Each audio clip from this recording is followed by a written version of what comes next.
There's a truth hiding in plain sight that most men never figure out. The woman who turns every head in the room is often the most lost person in it. Not because she's broken, not because she's shallow, but because she was raised in a world that handed her a counterfeit identity and nobody ever told her it was fake. Here's what actually happens. From the moment a beautiful girl is old enough to be noticed, the world starts bending toward her.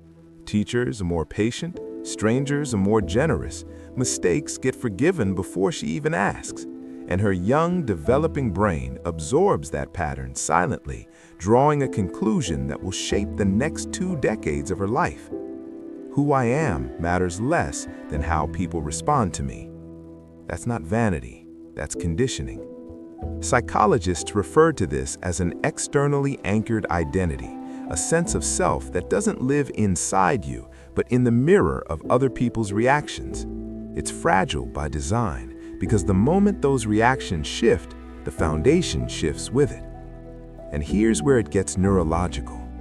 Every time she's desired, every time she walks into a room and feels the energy shift, her brain releases dopamine, not metaphorically, literally, the same chemical pathway behind addiction.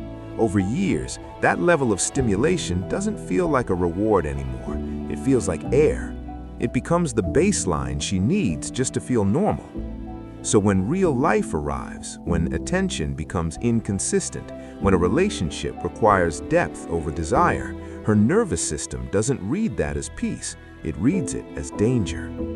That's the emotional volatility you see, the reassurance seeking, the overreaction to small silences. It's not weakness of character, it's a nervous system doing exactly what it was trained to do. Then social media arrived and poured gasoline on all of it. Suddenly, the validation that used to require physical presence could be summoned with a single photo. Hundreds of strangers confirming her worth before breakfast. Her brain recalibrates to that volume.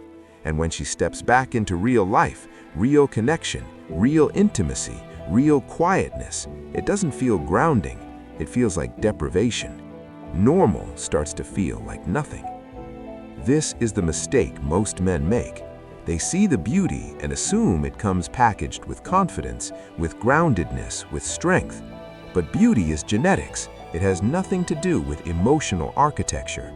Some of the most aesthetically striking people you'll ever encounter are running on the most unstable internal software because their entire identity was assembled from the outside in. And here's the question that changes everything. Who is she when nobody is watching? Not who she performs as, not who she becomes when she's desired, who she actually is in the silence, in the mundane, in the ordinary Tuesday afternoon when no one is choosing her and nothing is validating her. That version is who you're actually committing to. Because attraction is automatic. Biology handles that without your permission. But compatibility, that's psychological. That's structural. That's the thing that either holds or collapses under the weight of real life. The man who understands this stops being hypnotized by the surface. He stops mistaking chemistry for character.